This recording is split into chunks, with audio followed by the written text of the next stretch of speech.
Алтыншы бөлім жастар және бұқаралық ақпарат құралдары. Қасым Аманжолов, жас дәурен. Балалар, біз сіздермен 6-шы бөлімді бастаймыз. Бүгінгі осы бөлімнің бірінші тақырыбы бұқаралық ақпарат құралдары деп аталады. Оқу мақсаты тыңдалған мәтіннің негізгі мазмұнын түсіну, ақпараттың шынайылығы мен нақтылығын анықтау, мәтіннің мақсатты аудиториясын, автордың негізгі ойы мен көзқарасын анықтау. Жаңа сөздер: басылым, аудандық, бұқара, іс-тәжірибе, мүдде, ағымдағы. Осы сөздермен танысып, сабақ барысында қолданамыз. Тыңдалым мәтініне құлақ салыңыз. 6-шы тақырып. 1-2 сабақтар. 2-ші тапсырма. Баспасөз ақпарат құралдарына үгіт-насихат жүргізетін бұқаралық басылымдар жүйесі. Газет, журнал, теледидар, радио, ғаламтор, кітап баспалары және тағы да басқа жатады. Баспасөз құралдарының басты мақсаты жаман мен жақсыны айыру, әділдікті айту, адамзатты тәрбиелеу, оқу білімге, еңбек етуге, салауатты өмір сүруге үндеу, қоғамды сақтау, жақсыны ардақтау, ұлттық құндылықты құрметтеу, қоғамды салауаттандыру. Адам өмірі үшін су, қуат көздері қаншалық маңызды болса, ақпарат та соншалық мәнділікке айналды.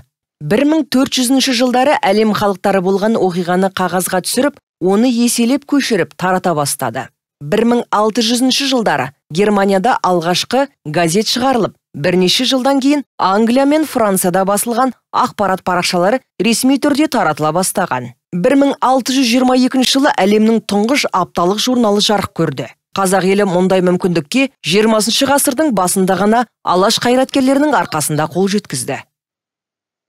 Міне балалар, тыңдалым мәтінінің зер салып тыңдасақ, енді мына сұрақтарға жауап берейік.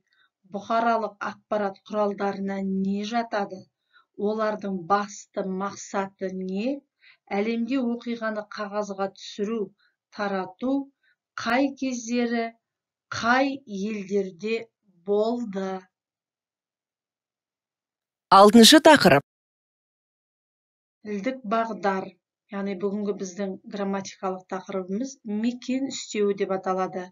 Ол қимылдың мекенін, орнын білдіреді. Сұрақтары қайда, қайдан? Мысалы, журналистер жоғары көтерілді. Бұл жерде мекен үстеу болып тұрған сөз жоғары.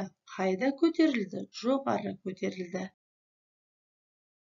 Енді балалар, оқылым 120 беттегі оқылым мәтініне назар аударайық. Соны оқып болғаннан кейін мына тапсырманы орындаңыз. Мерзімді баспасөз дегеніміз не? Мерзімсіз баспасөз дегеніміз не? Және мерзімді, мерзімсіз баспасөзге тән ерекшеліктерді жазыңыз. Жазылым тапсырмасы. Мерзімді және мерзімсіз баспасөзге тән ерекшеліктер, яғни 6-шы тапсырма және 9-шы тапсырма берілген сұрақтарға дұрыс жауап беріп, сөз жұмбақты шеш.